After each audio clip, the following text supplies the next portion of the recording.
साथियों नमस्कार। स्वागत है आपका हमारे यूट्यूब चैनल सब स्टाफ टू क्लर्क प्रमोशन में। और आज बहुत दिन बाद एक क्लास लेके आया हूँ आरबीआई अधिनियम 1934। लेकिन आज भी स्वास्थ्य खराब होने के कारण मैं क्लास थोड़ी लूँगा। और मैंने इस क्लास को आज इसलिए ले रखा है ताकि जो सब स्टाफ है अगर वो क्लास को हिंदी में लेना चाहता है तो क्लास को हिंदी में भी दे सकते हैं, क्योंकि हर एक सब स्टाफ को इंग्लिश आना नामुमकिन है। तो इसलिए अगर किसी को हिंदी में इजी लगता है तो मेरे को कमेंट बॉक्स में ज़रूर बता देना। इसलिए मैं 7-8 मिनट की वीडियो लेके आया हूँ ताकि आप लोग को पता चले, क्योंकि एकदम बीमार हो गए हैं और आवाज़ भी बैठ रखी है। मेरे को पता है जनवरी में सबके एग्ज़ाम है, फरवरी में एग्ज़ाम है, लेकिन आप अभी से प्रिपरेशन करोगे तो मंजिल ज़्यादा दूर नहीं है। तो आइए शुरू करते हैं फिर। जो रिजर्व बैंक अधिनियम है वो कब का है? जो रिजर्व बैंक का जो अधिनियम है वो 1934 में बना था। 1934 में अधिनियम आया था रिजर्व बैंक ऑफ इंडिया का। अब रिजर्व बैंक ऑफ इंडिया अधिनियम 1934 एक विधायी अधिनियम द्वारा भारतीय रिजर्व बैंक का गठन किया गया। पहले आरबीआई नहीं हुआ करती थी, तो जो बैंक थे वो अपनी मनमानी किया करते थे। तो अब सरकार ने सोचा, उस टाइम तो हमारा देश आज़ाद नहीं हुआ था, उन्होंने सोचा कि यार इसको रेगुलेट करने के लिए, बैंकों को रेगुलेट करने के लिए एक अधिनियम लाया जाए ताकि बैंकों पे कंट्रोल किया जाए।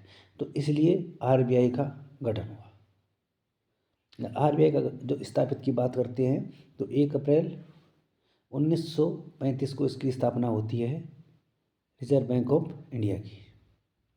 रिजर्व बैंक अगला वो है, रिजर्व बैंक का केंद्रीय कार्यालय शुरू से कोलकाता में स्थापित था। पहले इसका जो हेडक्वार्टर था वो कोलकाता में था, लेकिन 1937 में इसको स्थायी रूप से मुंबई में स्थानांतरित कर दिया गया। वैसे आरबीआई हर जगह है, आरबीआई कानपुर है, आरबीआई देहरादून है, आरबीआई चंडीगढ़ है, बहुत आरबीआई, लेकिन जो हेडक्वार्टर है, जो सबसे बड़ा हेडक्वार्टर है रिजर्व बैंक ऑफ इंडिया का, वो है मुंबई में।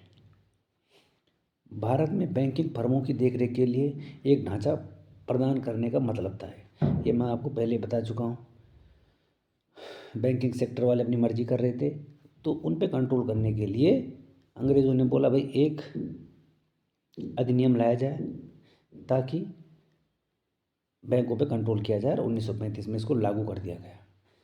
नेक्स्ट, अधिनियम की दूसरी अनुसूची में उल्लिखित अनुसूची बैंक, शेड्यूल बैंक का मतलब दूसरी अनुसूची में शामिल बैंक है। इसको जो शेड्यूल बैंक का मतलब ये है कि इसको दूसरी अनुसूची में शामिल किया गया है। आप अनुसूची वो वाली नहीं कि जो आप संविधान में पढ़ते हैं, इसकी भी। नेक्स्ट, धारा 2E, अनुसूचित बैंक कम से कम 5 लाख रुपए और अधिक की प्रदत्त पूंजी पर आरक्षित निधि बैंक वाले बैंक हैं। ये वाला टर्म पेपर में नहीं आएगा। पेपर में आने वाला टर्म 1 अप्रैल 1935, और हेडक्वार्टर पहले कहाँ था, कलकत्ता, और अब मुंबई। इनमें से 2 क्वेश्चन ये हैं जो कि एग्ज़ाम में आने वाले हैं। इसके अलावा बाकी कोई क्वेश्चन वैसे एग्ज़ाम में आने वाला नहीं है, लेकिन आपको इसके बारे में पता होना चाहिए। धारा 7 की बात करता हूँ। केंद्र सरकार आरबीआई बोर्ड के माध्यम से आरबीआई के कामकाज को कानून बना सकती है। केंद्र सरकार है जो आरबीआई के बोर्ड के माध्यम से आरबीआई का जो कामकाज है उसको कानून बनाती है। और आरबीआई एक स्वायत्त निकाय नहीं है। आरबीआई एक खुद रेगुलेट नहीं होता, उसको भी एक होता है उसके लिए। आरबीआई का जो चीफ होता है, उनके कई सारे, जैसे हमारे बैंकों में मैनेजर होते हैं, तो सेम सब ऐसी ही है कि उनको रेगुलेट करने के लिए। धारा 17 की बात करता हूँ मैं। धारा 17 उस तरीके को परिभाषित करती है जिसमें आरबीआई का व्यवसाय संचालन करता है। जिसमें जो व्यवसाय है वो संचालन करता है, वो धारा 17 इस अधिनियम को डिफाइन करती है। अब धारा 17 के अंडर में कितने पॉइंट हैं? पहला पॉइंट है, बिना ब्याज के केंद्र और राज्य सरकारों में जमा स्वीकार करें। कोई ब्याज नहीं होगा। केंद्र और राज्य सरकारों में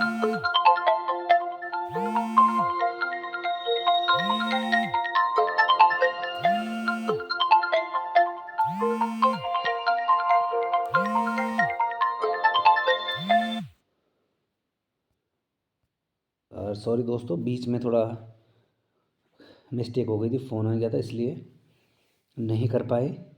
और नेक्स्ट है, बैंकों में विदेशी मुद्रा खरीदिए और उन्हें भेज दें। अगर आपने बैंकों में कोई विदेशी मुद्रा खरीदी है और उन्हें बेच भी सकते हैं। बैंकों और राज्य वित्तीय निगमों को ऋण प्रदान करें। केंद्र सरकार और राज्य सरकारों को अग्रिम प्रदान करें। सरकारी प्रतिभूतियां खरीदें या बेचें। डेरिवेटिव रेपो और रिवर्स रेपो में डील करें। ये पेपर में आने वाला नहीं है क्योंकि ये चीज़ थोड़ा क्लर्क टू स्केल 1 की है, तो आपके लिए हाँ ये आ सकता है कि धारा 18 है जो वो बैंकों का आपातकालीन ऋण है। कौन सी धारा ऐसे है जो बैंकों का आपातकालीन ऋण है? तो धारा 18। अगला है धारा 18 का फर्स्ट, किसी भी अन्य प्रतिभूतियों और अल्पकालिक ऋण जिसे आरबीआई पर्याप्त मानता है। धारा 19 व्यवसाय जो आरबीआई नहीं कर सकता। धारा 19 ये बोलती है कि जो व्यवसाय आरबीआई नहीं कर सकता उसमें डिफाइन किया गया है। आरबीआई अधिनियम की धारा 22 करेंसी जारी करने और उसके प्रबंधन का एकमात्र अधिकार आरबीआई के पास है।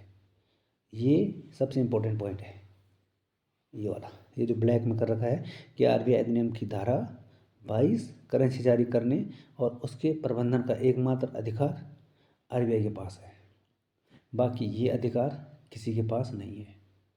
तो आज मैं इसलिए वीडियो लेके आया था, हिंदी में लेके आया हूँ मैं, ताकि आप लोगों को पता लग सके कि हाँ हिंदी में भी इसकी वीडियो होती है। नेक्स्ट, करेंसी नोटों की छपाई, सिक्योरिटी प्रिंटिंग एवं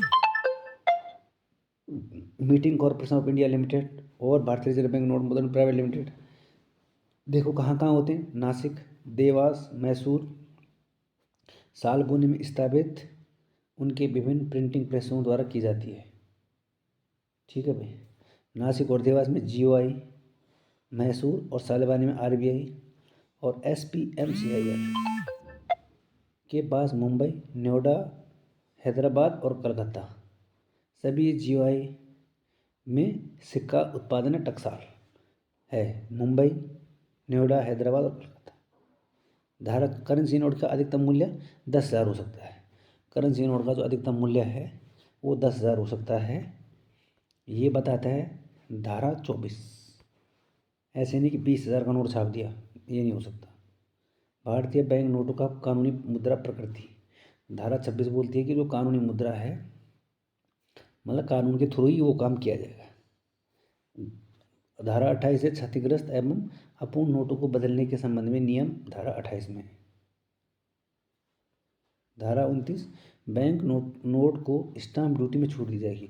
जो बैंक नोट है उनको स्टाम्प ड्यूटी में छूट दी जाएगी। तो इसमें मैक्सिमम वही है जो कि मतलब पेपर में कमी आने वाला है, इसलिए आप मेन देखें जो मैंने आपको बताए। इससे 3-4 क्वेश्चन बनते हैं और आपके पास अगर 3-4 क्वेश्चन फंस गए आरबीआई से तो आप इस बार सफल होने में बहुत कामयाब होंगे। तो अगर आप ये बताना, वीडियो तो थोड़ा मैं बीमार हो रखा हूँ, वीडियो कैसी बनी हो, लेकिन अगर हिंदी में आपको पसंद आए तो कमेंट बॉक्स में ज़रूर बताएं, ताकि मैं जितनी भी वीडियो हैं सब हिंदी में लिखी हुई लाऊं।